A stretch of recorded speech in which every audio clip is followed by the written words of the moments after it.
Good evening. Earlier this week, I received a positive COVID diagnosis. Per CDC guidelines, I've received the initial 2 shots and all of the boosters.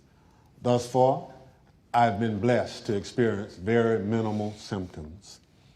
Because I'm still quarantined, I cannot participate in person with my colleagues.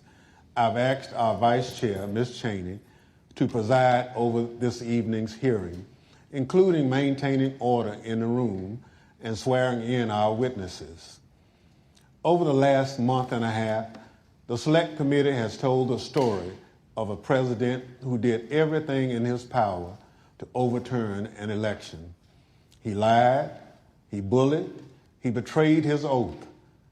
He tried to destroy our democratic institutions. He summoned a mob to Washington. Afterward, on January 6th, when he knew that the assembled mob was heavily armed and angry, he commanded the mob to go to the Capitol, and he emphatically commanded the heavily armed mob to fight like hell. For the weeks between the November election and January 6th, Donald Trump was a force to be reckoned with. He shrugged off the factuality and legality correct, sober advice of his knowledgeable and sensible advisors. Instead, he recklessly blazed a path of lawlessness and corruption, the cost to which democracy be damned. And then he stopped.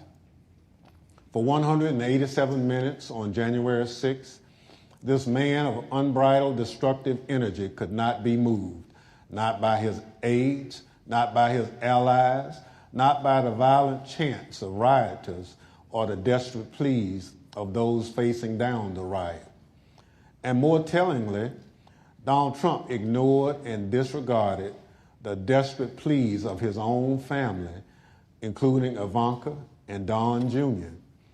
Even though he was the only person in the world who could call off the mob he sent to the Capitol, he could not be moved to rise from his dining room table and walk the few steps down the White House hallway into the press briefing room where cameras were anxiously and desperately waiting to carry his message to the armed and violent mob, savagely beating and killing law enforcement officers, revenging the Capitol, and hunting down the Vice President and various members of Congress.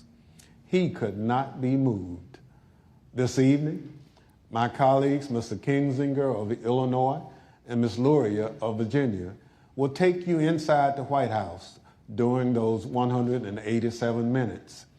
We also remind you of what was happening at the Capitol minute by minute as the final violent, tragic part of Donald Trump's scheme to cling to power unraveled while he ignored his advisors, stood by and watched it unfold on television.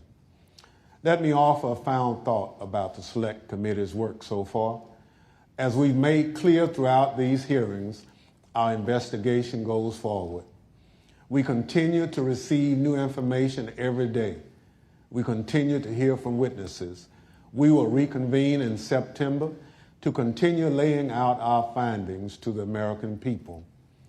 But as that work goes forward, a number of facts are clear. There can be no doubt that there was a coordinated, multi-step effort to overturn an election overseen and directed by Donald Trump. There can be no doubt that he commanded a mob he knew was heavily armed, violent, and angry, to march on the Capitol to try to stop the peaceful transfer of power. And he made targets out of his own vice president and the lawmakers gathered to do the people's work. These facts have gone undisputed.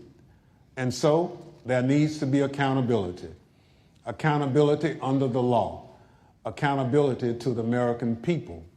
Accountability at every level, from the local precincts in many states where Donald Trump and his allies attacked election workers for just doing their jobs, all the way up to the Oval Office, where Donald Trump embraced a legal advice of insurrectionists that a federal judge has already said was a coup in search of a legal theory.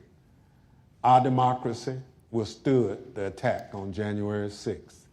If there's no accountability for January 6th, for every part of this scheme, I fear that we will not overcome the ongoing threat to our democracy.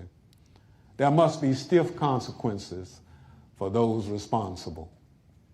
Now I'll turn things over to our vice chair to start telling this story.